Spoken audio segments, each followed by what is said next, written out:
Press the Learn button 9 times in succession to clear the code.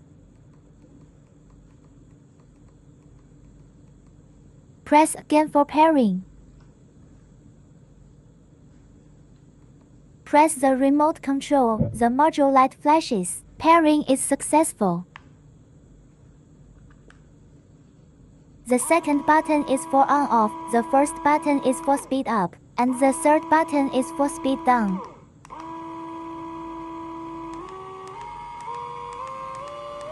The remote control can be long pressed, clicked,